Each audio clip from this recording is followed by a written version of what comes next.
Are we going to have the next big recession worse than 2008? So that's what a lot of professionals are saying in Wall Street. And that's pretty scary. So let's see if that's true or not in this video.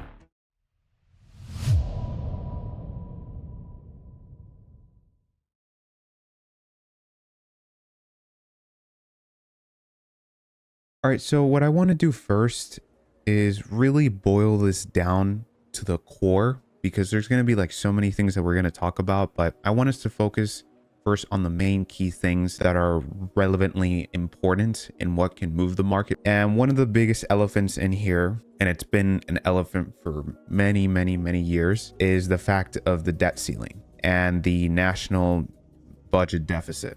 So that's one of the biggest problem right now. And many people are using this as a catalyst that could bring the markets to go down. That is true to some point, because first of all, there's two entities, right? You have central banks and you have central government, right? The central bank is essentially the Federal Reserve. The Federal Reserve's responsibility is simply to handle monetary policy, just simply to handle inflation.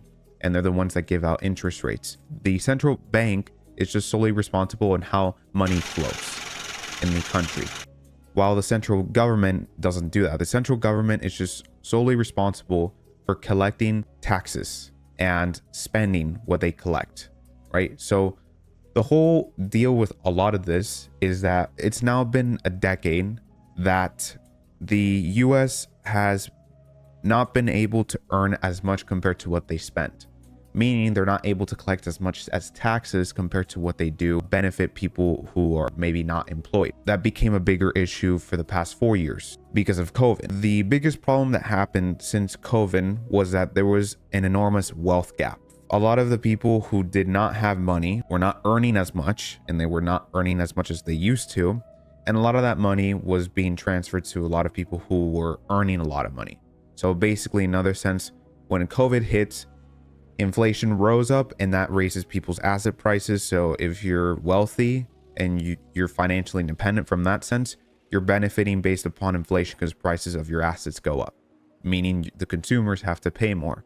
Because a lot of people don't know that in inflation, the last things that go up in price with inflation is actually the employment wages that you receive. Whenever you have to spend for essential items, groceries, utility bills, whatever it is, that's going to be most likely the first thing that rises in inflation, meaning that you're actually going to have to spend more compared to what you're earning. Why? Because it's been a thing for a long time. That's the way how inflation works. Employment wages are always the last thing to go up, right? So this became a bigger problem because of COVID, because no one was able to work as usual as before. So that made the central government and Federal Reserve to print a ridiculous amount of money. And that rose inflation to that level. There was slight issues in 2019 with the budget deficit, but that became worse like in 2021 and those years, when a lot of those stimulus bills had to be repaid and different companies got affected by that, right? So I want to explain all this so you can understand what position we're in, right? Because a lot of people are talking about this, and I want you to be factually informed. That way you can make a decision for yourself that's responsible, right? So that's the issue that we're going on right now. It's just that there's this wealth gap. And when you have a wealth gap, the government has to support the people who don't have assets in other hands, right? They rely on their job. And when they don't have that job, remember what happens to inflation? Their cost of expenses go up more than what their wages are. So it's such a disadvantaged game for people who don't own assets. And that's why in extra, there's been a huge political division. That's why there's so much tension now, not a huge amount, but there's been so much tension. I remember back in COVID in 2021 over politics, because that was the main concern for people. And also because of this struggle with the pandemic, right? So we're in a very interesting time. That's without a doubt. But a lot of this propelled more to the public eye when COVID hit because of this wealth gap. So technically, the central government is not able to collect as much taxes compared to what they are supporting people who have employment problems. So that's a problem. And so what the government does is that they issue more debt.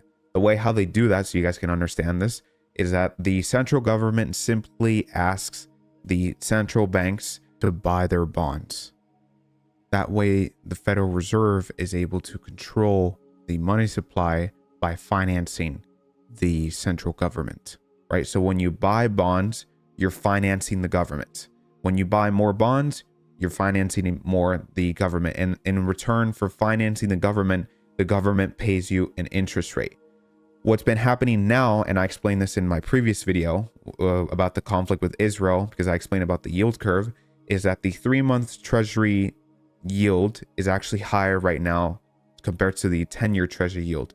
And that's also because of inflation. The central government is simply wanting people to buy more of these shorter term yields. That way they can finance them more easily. And it's a better attractive deal for short-term gain for people, and they get to paid right up front for it. So it incentivizes hedge funds, mutual funds, even retail people to convert a lot of their stocks or any sort of assets with bonds. Because the thing about bonds is that bonds are seen as alternatives to stocks. So if stocks are not attractable at the moment, a lot of people tend to go to the bonds. That's what's been happening lately, and that's why there's been a yield curve. I recommend you, if you're curious about the yield curve, because a lot of people are using the yield curve as an indication of recession. In that video, I actually explained to you the reasons why people think that way, and actually a very big important thing that a lot of analysts are not seeing. And I actually explained that in that video, which I'll leave right around here. What's going on here is just simply a problem that's been happening for a while. And also, I want to talk about primarily too about the S&P 500 in terms of valuation, and we'll delve down into the national debt. You might be saying, how do we resolve this issue? You know, how are Fed policymakers resolving these issues, and how is the government also resolving this issue?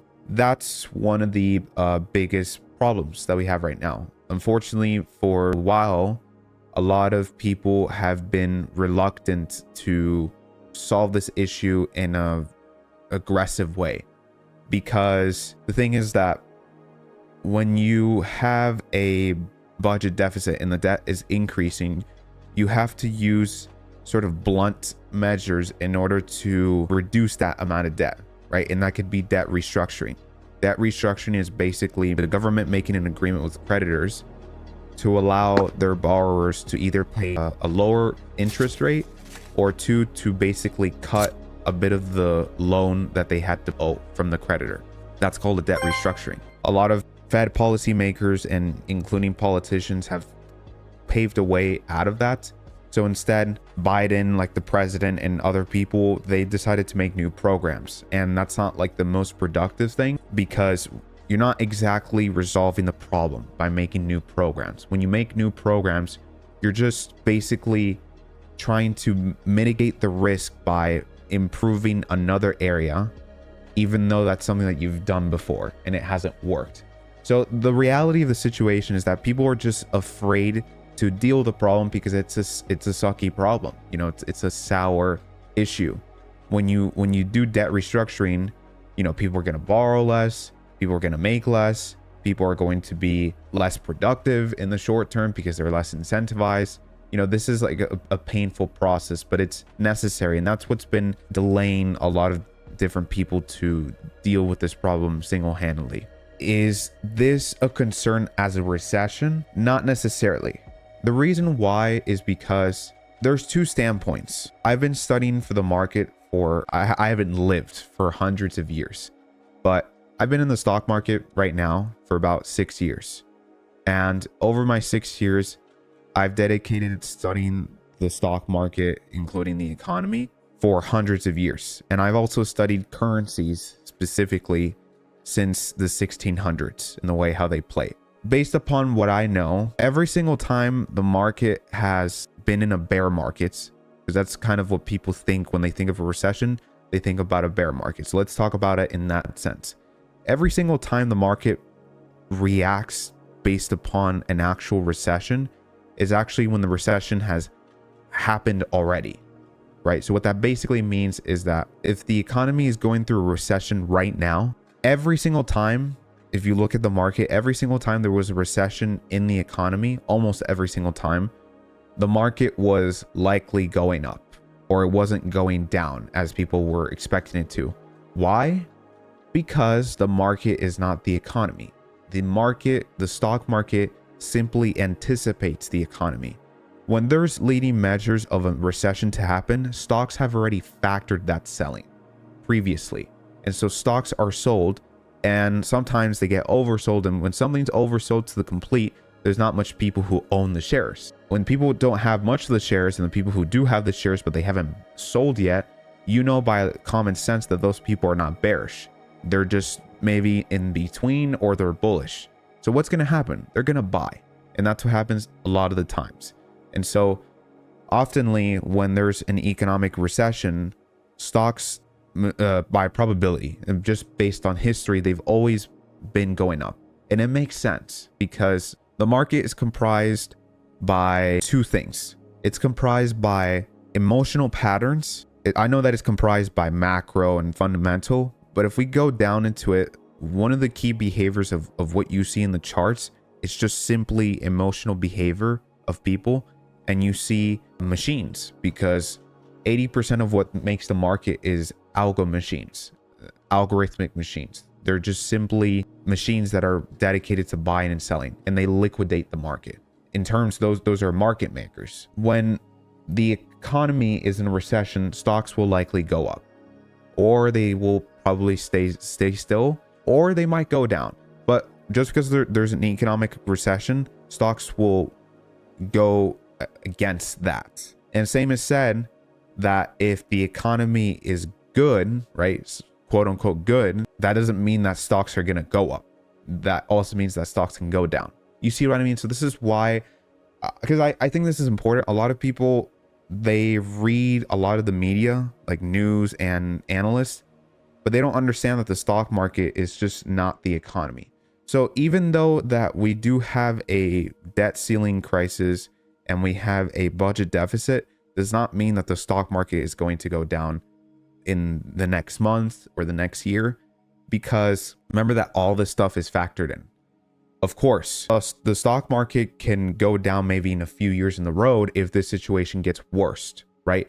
But as of right now, there has to be more reasons. And that's what I wanted to say.